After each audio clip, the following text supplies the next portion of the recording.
What's going on, Jeromes? We are in the thick, THICC of mock draft season, and Lance Zierlein, NFL.com, highly respected NFL draft prognosticator throughout the years, put out his mock draft 1.0, and the Vikings get some help in the secondary, but it's not the cornerback that you think. There's a run on corners early in this draft. It's a very good corner draft, very good wide receiver, very good tackle, as well as it's a great D-line draft as well.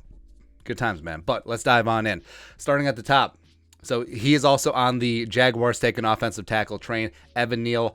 I think Evan Neal is still plus 300 to go number one overall. I think it's a pretty good bet.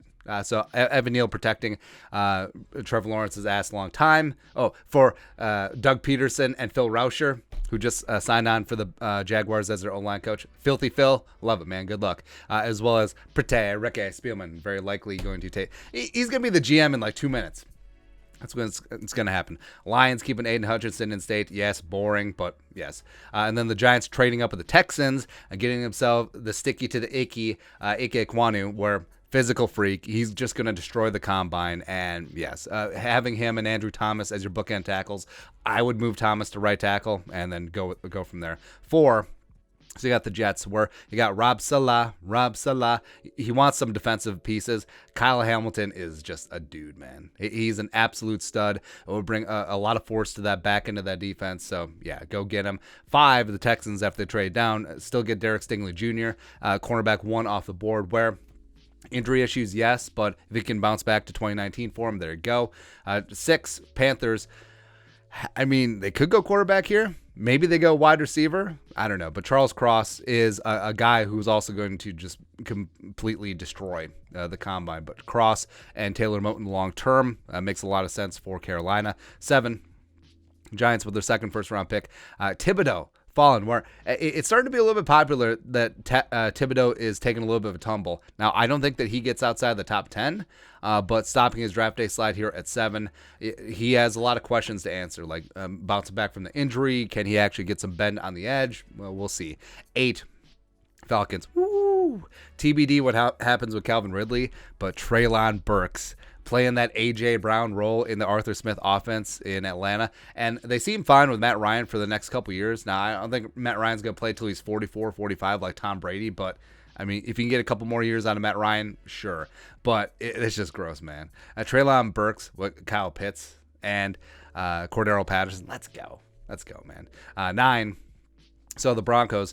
Now you think maybe they go quarterback here, but maybe they also acquire Aaron Rodgers. But also if they do that, they probably don't have the number 9 overall pick, but they get after with David Ojabo. They haven't really replaced Von Miller, and hopefully Bradley Chubb can get back up to speed. But Ojabo has a chance to be just that lean, physical, outside pass rusher. It still needs a lot of polish to his game, but you're certainly betting on the upside there. Like a bit of a kind of Aldon Smith to his game, like early on the field Aldon Smith. So there you go. 10, the Jets.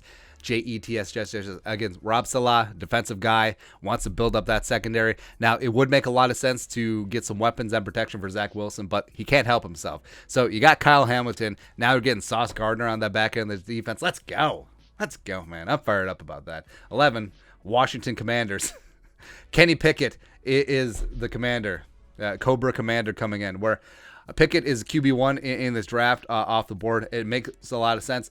And so the concern about his hand size, I actually think that his double jointedness or reported double jointedness actually answers a lot of questions, where even though his hands are only 8.5 inches across, he's able to grip like he has 9 or 9.5 inch hands because of that joint is able to provide more surface area for his hand to grip the ball, where it's kind of a weird way to look at things, but you do have to factor that in. And Kenny Pickett, I mean, his tape this year was insane, but was he more than just a one-hit wonder? I know that he's been compared to Joe Burrow, not stylistically, but just coming out of nowhere, having a monster season. And I do like Kenny Pickett's swag. I know I passed over him in the mock draft that we did yesterday, but, you know, what can you do?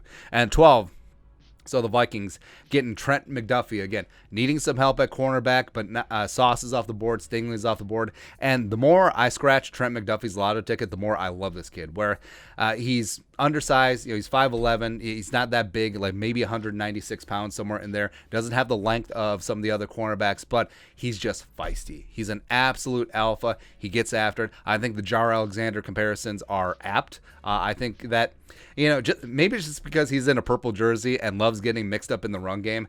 You see a little bit of Antoine Winfield Sr. in there. Certainly one of my favorite cornerbacks of all time. But, yeah, I would be fired up for McDuffie. And plus, I think that he's a guy, he's got versatility. He's played both sides, could play inside as well. He's the type of guy where he's going to start on the outside in base, and when you go into nickel, he kicks inside into the slot. And eventually, maybe he is a shadow cornerback where he just follows the other team's wide receiver one anywhere. So, yeah, I'm perfectly fine with this. There's a lot of other talented players on the board, too, but Trent McDuffie is a guy that I think you're going to see rising up the board quite a bit. 13.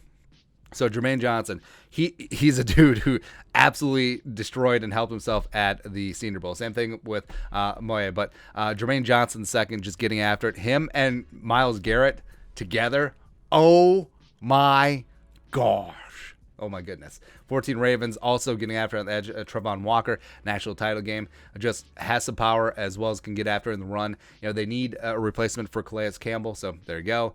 15, yeah, so Kelsey is going to get replaced by Dickerson, as well as Brandon Brooks just retired. So Kenyon Green, best interior offensive lineman in this draft. So getting after it with Philly. Powerful Philly. Philly in their run of 3 first-round picks. So they get Drake London as well. Power forward on the outside for Jalen Hurts. I love that one. And then the Eagles also take Jaquan Brisker, who I think that he's clearly safety one in this draft, others than Kyle Hamilton, where it is Kyle Hamilton one, and then Brisker, and then everyone else in terms of the safeties there. And then backing up some of these picks. Oh, Steelers trade up with the Chargers. Take a Malik Willis, where,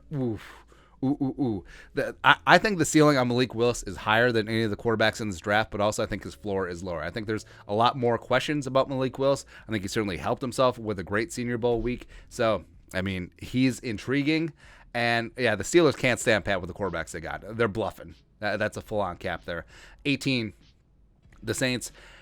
I think the Saints are pissed off that they got sniped for Willis here because he would have made a lot of sense at 18, but Chris Olave getting it done on the outside for the Saints, probably moving on from Michael Thomas, so replace him with another Ohio State wide receiver. The Chargers, so Trevor Penning is a guy who's really been rising up. Him and Raymond have really started to ascend in terms of small school tackles, but he just absorbs the sun. And put him opposite of Rashawn Slater, and you're going to be good to go. Patriots taking Devin Lloyd. Devin Lloyd just seems like a Patriot, man. He does. Just a very cerebral, great leader on that defense. Bit of a physical freak as well. I mean, he would be phenomenal in the Belichick defense. 22 Raiders. Josh McDaniels getting himself some G-Dub. Garrett Wilson having a... So... Yeah, they put high character. So after the whole Henry Ruggs debacle, a guy that can work from the slot, a guy that can also be a deep threat, a guy who's great after the catch. Garrett Wilson will be a nice godsend for Derek Carr, as well as Devontae Adams, who's not as good as Justin Jefferson. 23. So the Cardinals take the other Washington cornerback, Kyler Gordon, where him and McDuffie, I mean, there's some really good tape on those two. But Arizona, they never really replaced Patrick Peterson. They're kind of thin in the secondary outside of Buda, so go ahead.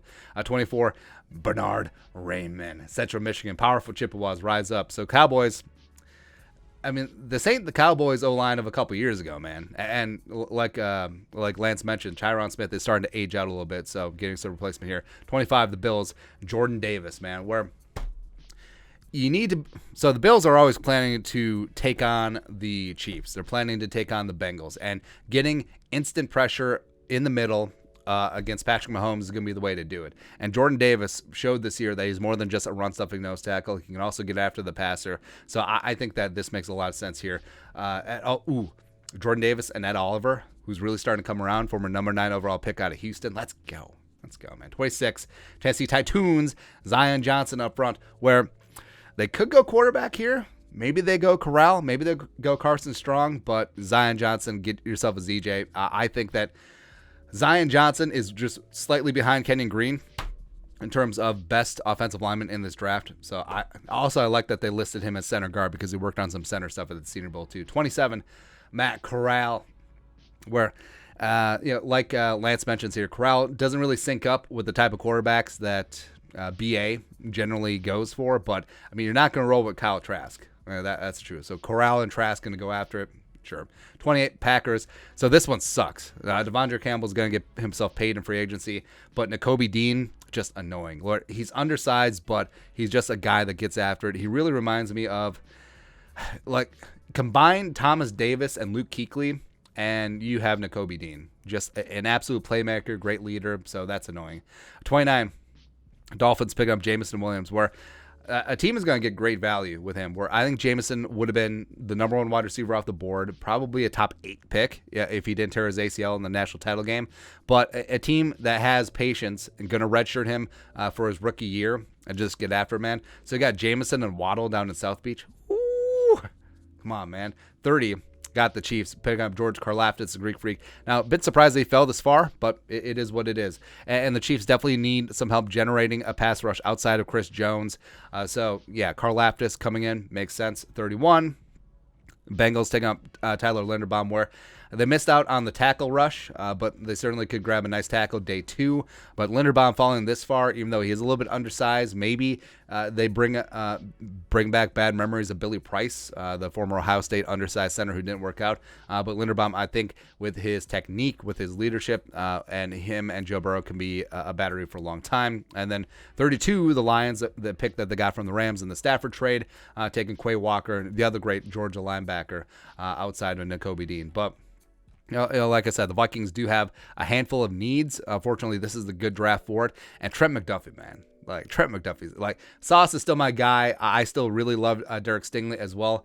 But McDuffie is just that dude. Just that dude, man. I love it. But your thoughts are thoughts. Take a look at Lance Zierlein's Mock Draft 1.0. What are your thoughts on our thoughts on his thoughts? Let us know in the comment section below. Subscribe for daily Vikings takes. Want to support the work? Put a little something in the Venmo. But until next time, Skol. Production value.